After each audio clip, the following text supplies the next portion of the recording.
출근길의 뉴스파이팅 배승입니다. 여러분 기다리실까봐 광고 없이 왔습니다. 오늘은요.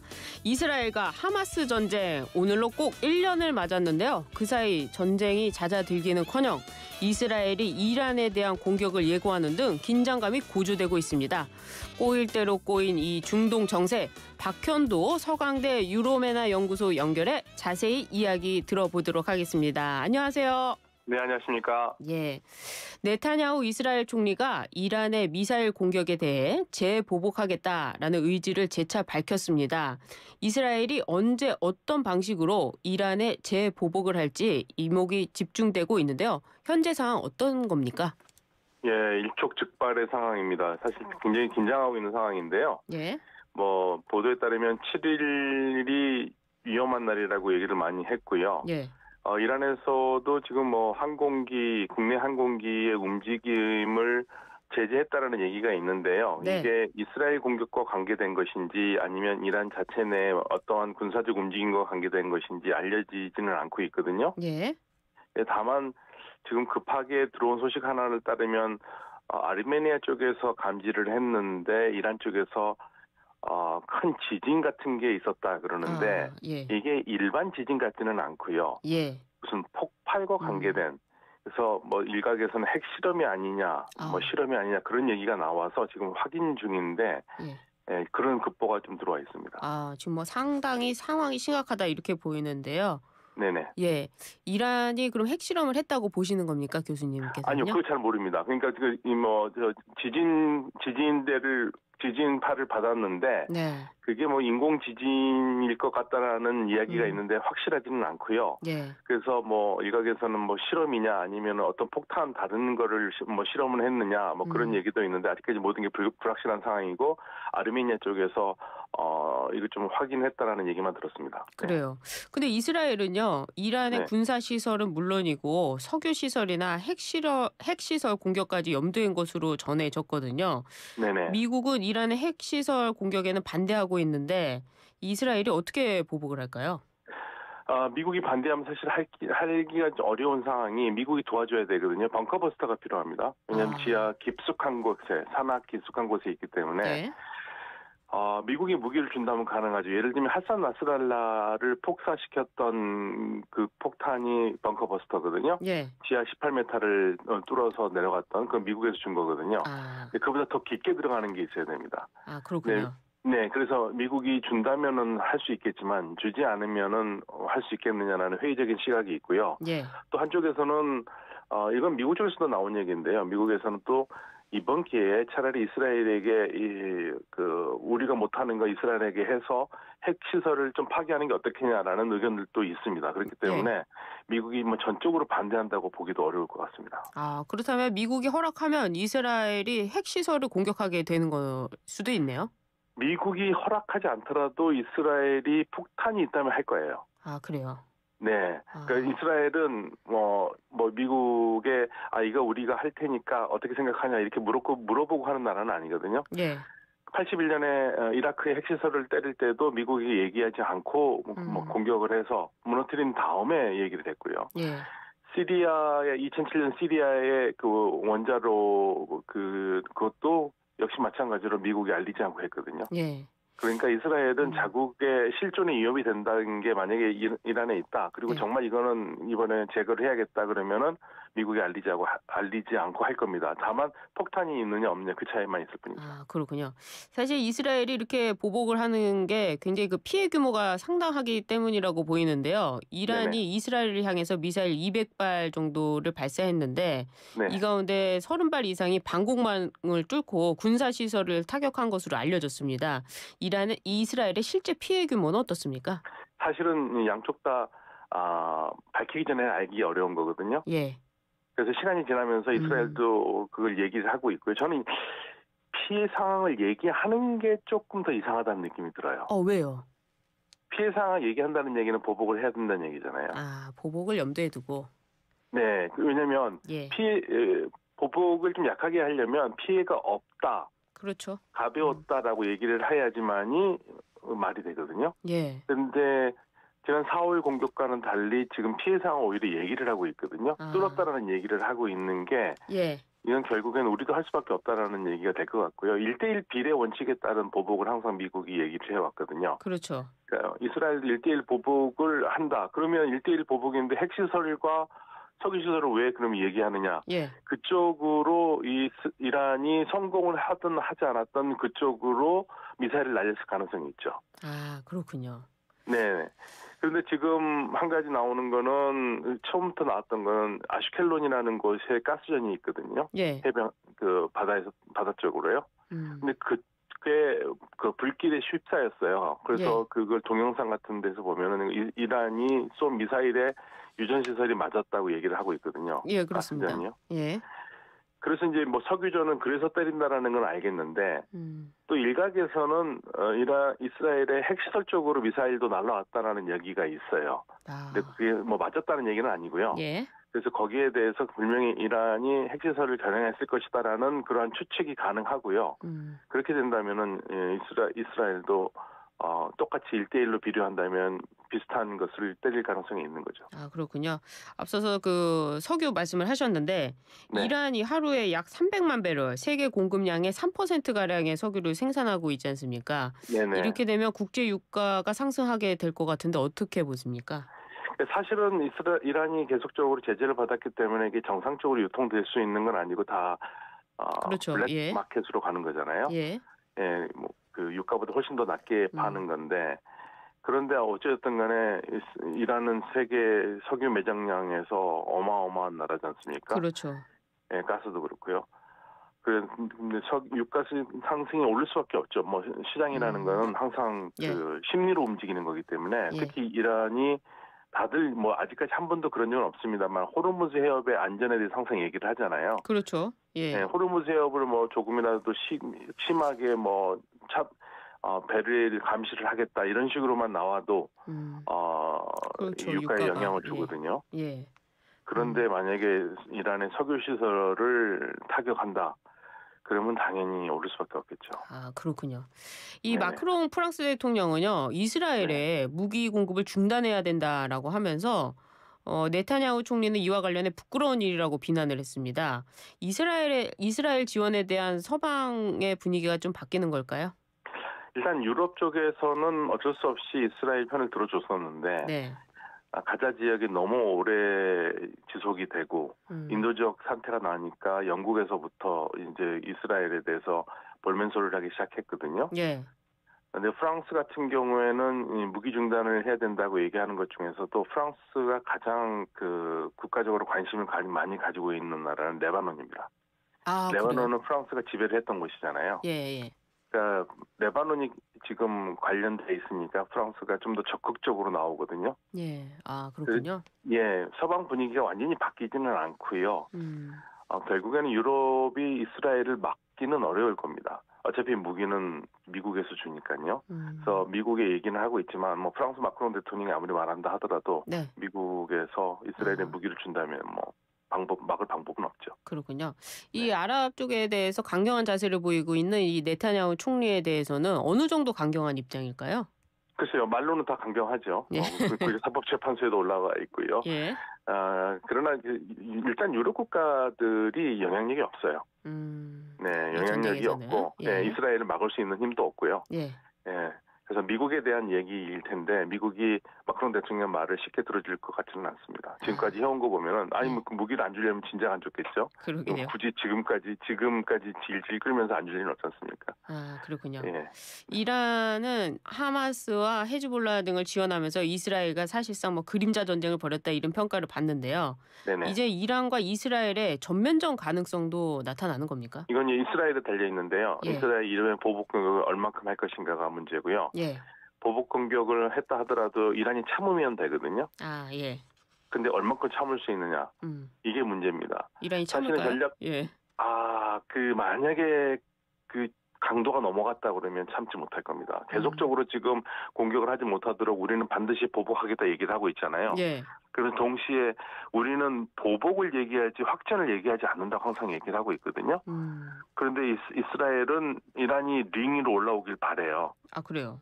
예, 네타냐후 총리는 이스라엘의 하마스 전쟁을 이스라엘 하마스 전쟁으로 보지 않습니다. 그냥 하마스만 없애고 끝내는 전쟁이 아니라 예. 궁극적으로 하마스도 그렇고 헤즈볼라도 그렇고 이들의 뒤를 다 봐주면서 이스라엘을 괴롭히고 있는 이란의 영향력을 제거해야지만이 이 전쟁이 끝난다고 봐요. 예. 그러니까 결국에는 이란의 영향력을 제거하려면 이란에 타격을 줄 수밖에 없는 거고 그래서 이란 자꾸만 그렇게 뒤에 숨지 말고 앞으로 나와서 한판 하자는 거고요. 예. 이란은 이스라엘과 한판을 만약에 두 나라만 붙어가지고 1대1로 붙은다면 어떻게 자존심이 상해서라도 해보겠는데 예. 이게 전쟁을 하면은 미국이 끼어들잖아요. 그렇죠. 그러니까 이건 결국에는 이란이 말하는 이스라엘-이란 전쟁은 미국과 이란 전쟁이 되기 때문에 이란이 그걸 피하는 거거든요.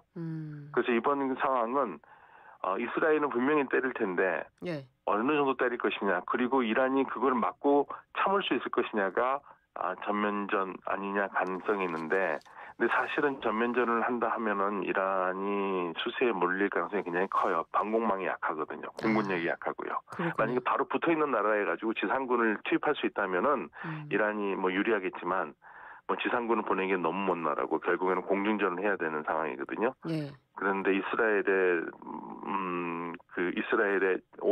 5세대 전투기 그리고 스텔스 전투기들이 쏟아붓는 폭탄을 막을 만한 방공망이 적절하지가 않습니다. 그러니까 이스라엘은 이 공중전을 하게 되면은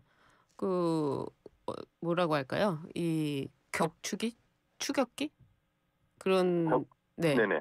그러니까 어떤 미사일 전력에서는 어떻습니까? 미사일 전력이 이스라엘 굉장하죠. 이란도 그렇지만 이스라엘의 미사일 전력이 아마 더 강하고요. 네. 근데 문제는 전투기 문제거든요. 네, 전투기.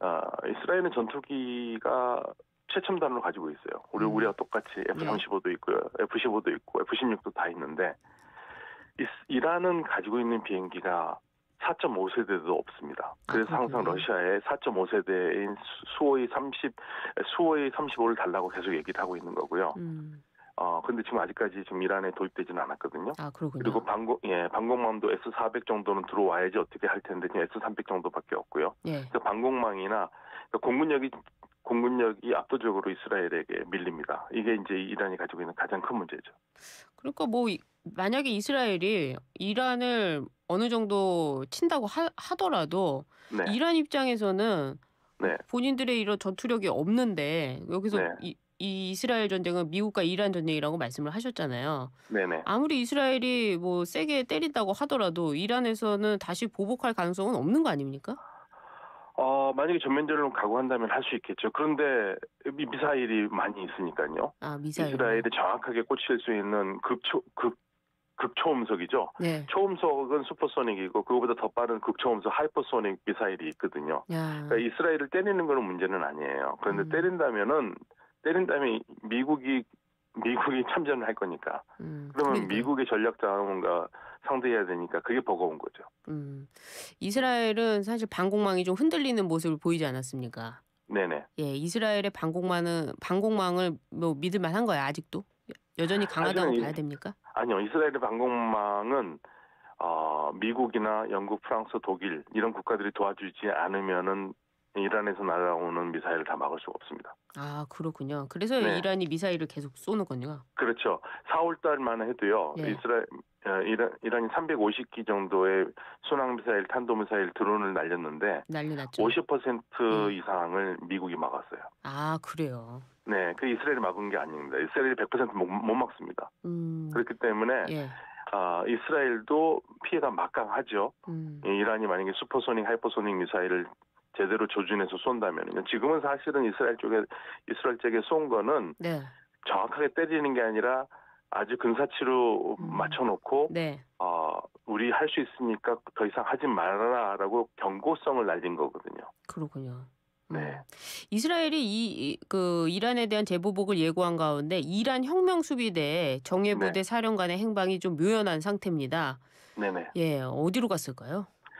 글쎄요, 지금 며칠 전에 제 두 번째로 다시 하산 나스랄라의 후임이라고 뽑혔던 사람 사피에틴을 이스라엘이 이 사람이 있는 건물을 폭사를 했는데요. 예. 똑같이 벙커버스터로. 예.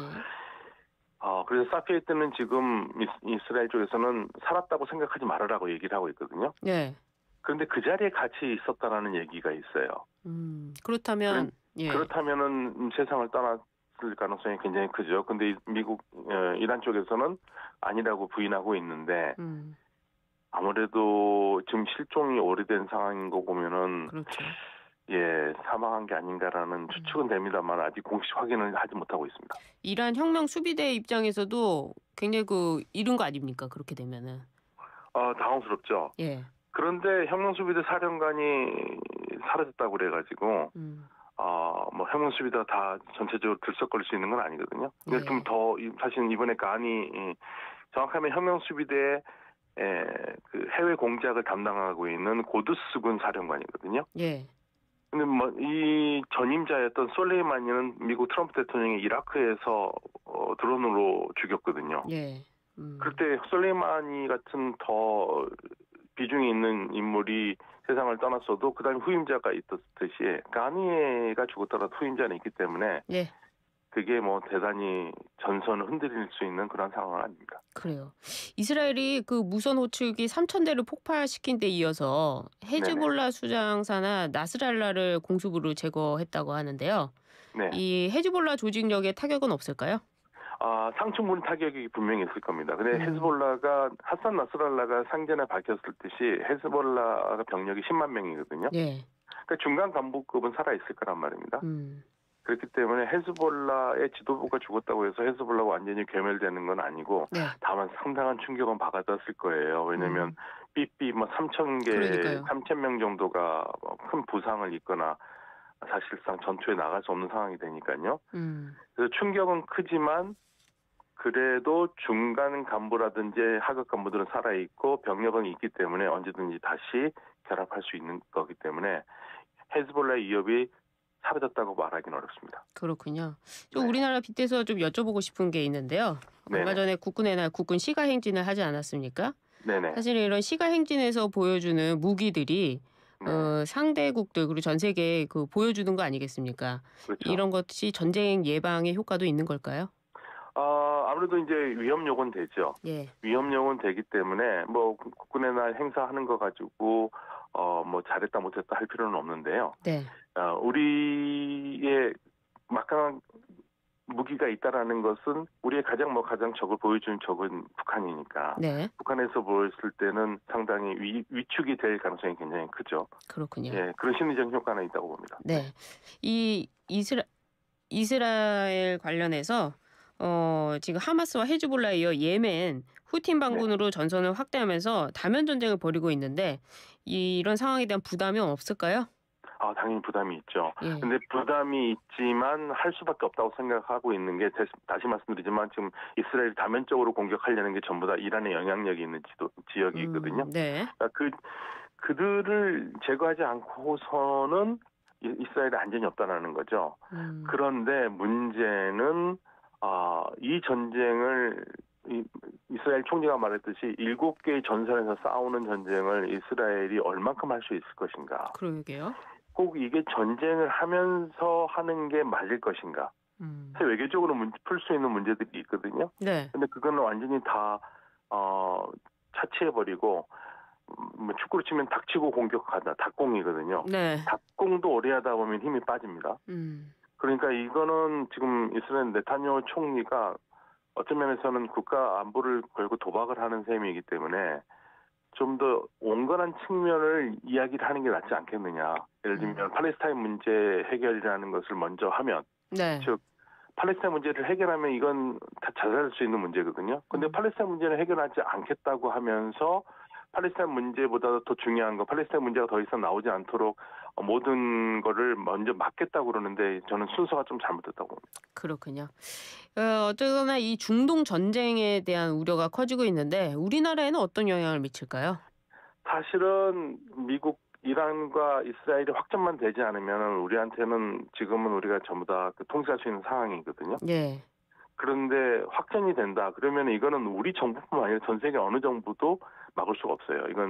이거는 대책이 없습니다. 그러니까 이 미국이 적극적으로 나서서 확전이 되지 않도록 해야지만이 전 세계 경제가 살 수 있죠. 조금이라도 유가의 흐름에 문제를 준다면 전 세계가 모두가 다 구렁텅이에 빠지는 거기 때문에 미국의 외교력이 지금 정말 필요한 때고요. 예. 확전이 되지 않아야 되죠. 미국도 지금 그렇죠. 미국도 지금 선거를 앞두고 있어가지고 선거를 앞두고 있으니까 이러지도 못하고 저러지도 못하고 지금 양면에 양다리를 걸치고 있는데요. 예. 근데 이스라엘과 이란의 확전은 양다리 거치면서 볼 수 있는 상황들은 아니거든요. 왜냐하면 전 세계적으로 피해가 커요. 예. 막아야죠. 예. 미국 선거 앞으로 한 30여일 남았는데 그 사이에 어떻게 결정될지 또 나중에 교수님 여쭤보도록 하겠습니다. 네, 감사합니다. 네, 지금까지 박현도 서강대 유로메나 연구소 교수였습니다. 감사합니다. 감사합니다.